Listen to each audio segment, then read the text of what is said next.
La política regional inicia en septiembre la carrera hacia la revisión de los fondos estructurales, que deberán quedar definidos para el nuevo periodo 2013-2020. La Estrategia 2020, el nuevo modelo económico basado en la innovación y la necesidad de derivar más fondos a los países del Este tras la última ampliación, marcan una negociación que se anticipa intensa. A esto se añade que la negociación se llevará a cabo en medio de la crisis internacional. La alarma ha saltado en el último informe de gobernanza de la Comisión Europea, que propone la suspensión de los fondos de cohesión a los países que incumplan con el déficit. El Comité de las Regiones considera que esta medida puede acabar con el principio de subsidiariedad que hasta ahora ha caracterizado a la Unión Europea. La Comisión Europea ha presentado una propuesta para penalizar a los países que no cumplan el Pacto de Estabilidad. La violación del Pacto de Estabilité. Les États qui ne respecteraient pas le Pacte de Stabilité auraient Los estados que no respeten las reglas dejarán de recibir fondos de cohesión para las políticas agrícolas y pesqueras. Par exemple, les fonds structurels, les fonds agricoles, les fonds de la pêche, de la politique de la pêche. Nosotros, en el Comité de las Regiones, nos preguntamos si es posible concebir una sanción que afectaría directamente los recursos a disposición de las regiones y las comunidades locales por una realidad de la cual son responsables los gobiernos nacionales.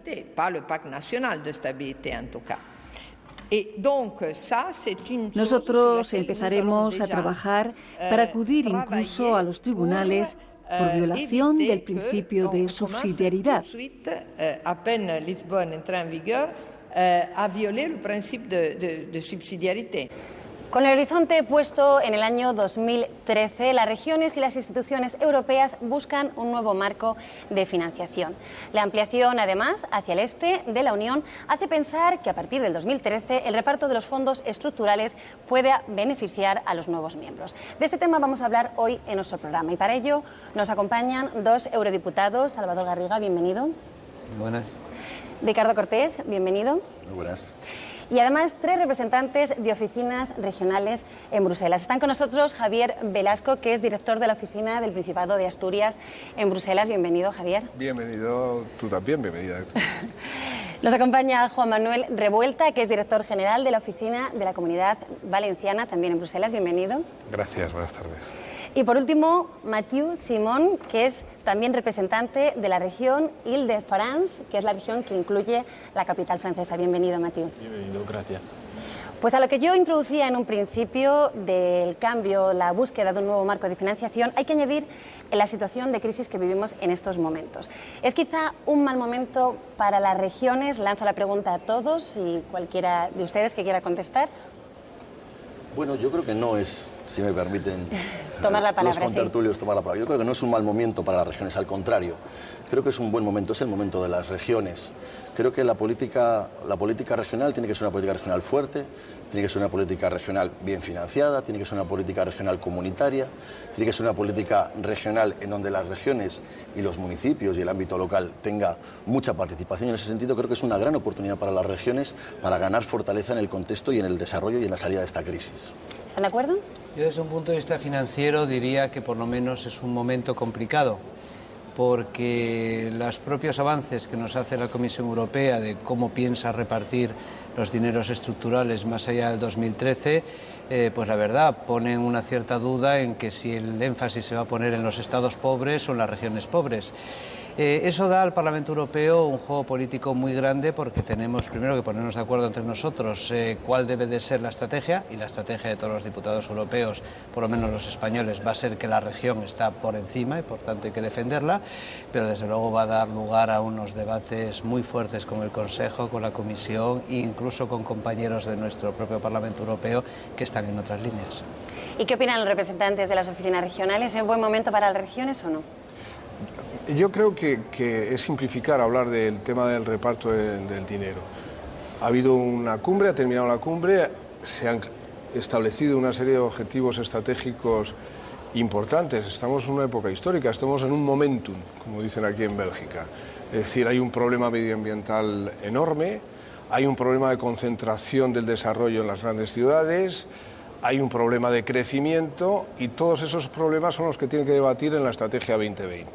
Y una vez que se establezcan las ideas políticas, hay que tener en cuenta que todo desarrollo que no se distribuya en los territorios, tanto en los territorios de países ricos como de los países pobres, de una forma más equilibrada, significa acrecentar la crisis económica. Y si los objetivos políticos se acuerdan, después hay que hablar del presupuesto. Sí, yo creo que es un momento de las regiones ahora, pero lo ha sido antes. En el anterior periodo también hemos venido trabajando en las siguientes perspectivas financieras que estamos actualmente. En nuestro caso, la región de Valencia, hemos salido de Objetivo 1. Pues bien, aquí se trabaja mucho de manera con cooperación interregional, con otros colegas de otras nacionalidades. Aquí hay en Bruselas más de 260 oficinas regionales y constituimos una red de regiones de efecto natural para explicarles a los eurodiputados, a la Comisión y al Consejo la necesidad de unos fondos de transición. Efectivamente, en este periodo hay muchas incógnitas. ¿Qué va a pasar a partir del 2013? Nosotros estamos ahora participando en la constitución de una nueva red de regiones que es por la competitividad y la innovación. Creo que el debate no solo debe ser presupuestario y efectivamente los fondos estructurales son muy importantes y cómo se repartan, pues ahí vamos a estar luchando, pero hay otros fondos adicionales donde no nos lo van a dar por ser una región más pobre o una región más rica o un país más pobre. Son fondos que están vinculados al sacrificio de redactar buenas propuestas, fondos vinculados a ser capaces de presentar proyectos vinculados en el campo de innovación, energías renovables, medio ambiente, y para eso estamos obligados a presentar proyectos con otras regiones.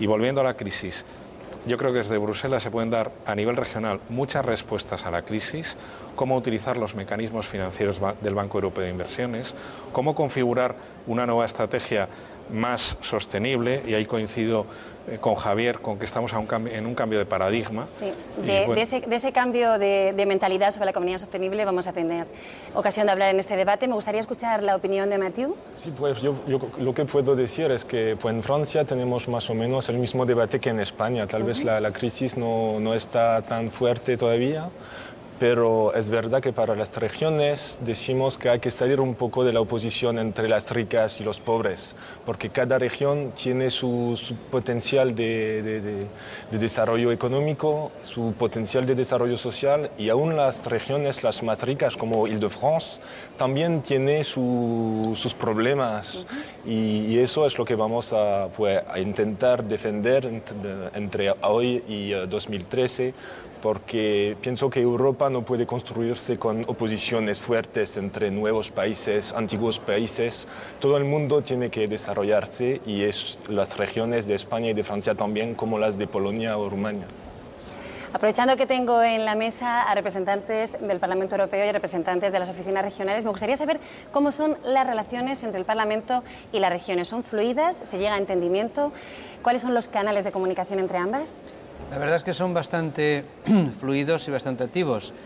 Los diputados europeos, por lo menos los españoles, se nos escogen una lista nacional, con lo cual tenemos una identificación difusa con las regiones, aunque por supuesto todos tenemos una identificación regional, yo en particular con la que representa nuestro colega de Asturias, pero sí es cierto que tenemos una relación bastante activa con muchas de ellas, porque los diputados solemos ser pluridisciplinares, tenemos muchas ocupaciones distintas en comisiones, y los problemas pues nos pueden venir de una oficina o de otra. Normalmente para nosotros son fuente de información por una parte, y segundo son fuente de motivación, porque nos obligan a hacer cosas y a defender temas concretos. Ahora que explica él que son también motivo de, o sea, son fuente de información, pero también a veces son de presión. En estos momentos de crisis supongo que más. Motivación. Y de motivación. Pero es verdad que yo tengo entendido que a veces las oficinas regionales pueden actuar como auténticos lobbies, y más en momentos de crisis en los que necesitan presionar todavía más sobre sus intereses. ¿O están ustedes de acuerdo o no? Bueno, yo creo que la palabra lobby a veces suena un poco extraño, ¿no? aunque es verdad que aquí en Bruselas es verdad que hay una cantidad de lobbies importante, pero en el ámbito de las regiones, de las oficinas de las regiones, creo que es muy importante la relación que ellos mantienen con todas las instituciones europeas, tanto con el Parlamento, con la Comisión o con el Consejo. La relación que mantenemos con ellas también desde el Parlamento Europeo, los diputados europeos, es muy importante también para nosotros, y creo que esta relación es muy positiva para las regiones. Y en tanto en cuanto creo que, y volviendo un poquito al tema anterior, si me lo permite, dentro de esta crisis que estamos viviendo, las regiones hagan un esfuerzo por intentar liberar al máximo sus capacidades y a la vez seamos lo más eficaces posibles en la gestión desde estas regiones, estaremos consiguiendo, yo creo, resultados notables a futuro. Por lo tanto, yo creo que las oficinas de las regiones son muy importantes en estos momentos para el futuro de las regiones en España y en el resto de las regiones europeas. Son 274 regiones europeas las que componen este mapa de las regiones europeas, y creo que en estos momentos su presencia aquí en Bruselas es fundamental para el desarrollo de todos los proyectos a desarrollar en cada una de estas regiones. Yo creo que hay que centrar un poco más el tema de la idea de las oficinas regionales y las regiones. Bueno, nosotros estamos representados como regiones en el Comité de Regiones. Nuestro presidente está en el Comité de Regiones, precisamente ahora está haciendo un dictamen muy importante que está relacionado con el futuro del crecimiento del progreso social y los indicadores necesarios, que no deben ser solo el Producto Interior Bruto.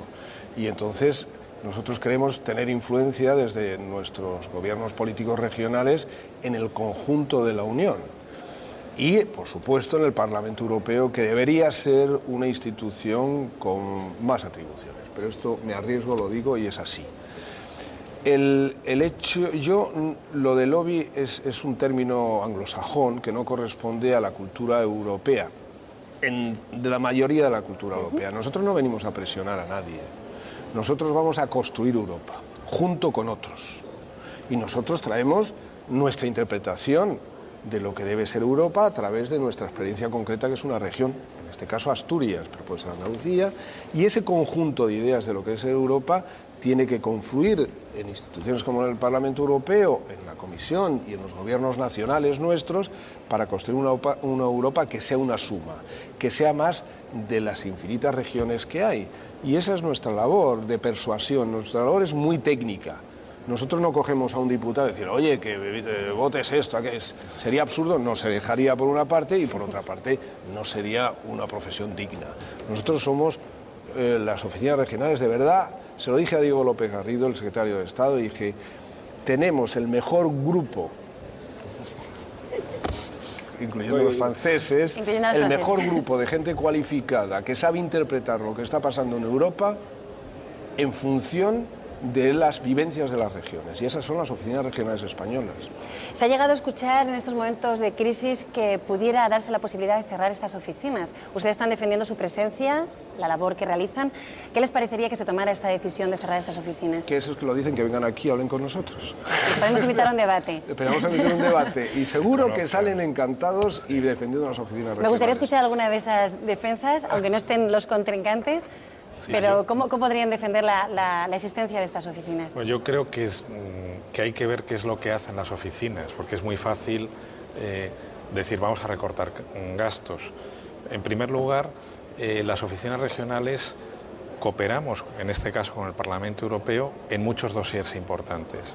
Hace una semana, en el Pleno de Estrasburgo, se aprobó, con la ayuda de Salvador y de otros muchos eurodiputados españoles, algo muy concreto para nuestra región, para Valencia, una ayuda del Fondo de Globalización para los desempleados del sector cerámico, para formarles en nuevas habilidades, 6,6 millones de euros. Bueno, yo creo que como toda organización, pues tendremos que trabajar con indicadores, pero nosotros sí que sabemos desde aquí que si no existiera nuestra oficina de la Comunidad Autónoma de Valencia, pues no habríamos conseguido en los últimos 6 años 80 millones de euros diferentes de los fondos estructurales, de los que están vinculados a innovación, a medio ambiente, a energía. Y el dinero es un indicador muy parco. También podríamos hablar de más de 350 personas formadas en nuestras oficinas. Y luego esa labor de construir juntos Europa. Desde una oficina uno le puede explicar a los eurodiputados, mire usted, tenemos este problema, la Comisión no está gestionando adecuadamente el control en fronteras exteriores de productos que no cumplen la reglamentación comunitaria. Y nuestros fabricantes de muebles o nuestros productores de naranjas están sufriendo esto. Y te agradecen esa información. Y muchas veces tenemos esa, volviendo a tu pregunta anterior, esa relación de complicidad en la cual le estamos suministrando una información al eurodiputado de a pie de campo que nos viene a nosotros desde la sociedad civil. Nosotros, en nuestro caso, tenemos además una fundación que permite que los empresarios, que los agricultores, que las cajas de ahorros, que las cámaras de comercio nos trasladen una información de la legislación que les puede afectar. Y con esa complicidad podemos también desde el Parlamento Europeo hacerle preguntas parlamentarias a la Comisión o poner en la mesa de debate pues algunos aspectos que podrían ser negativos en el futuro de esta construcción comunitaria. Y eso...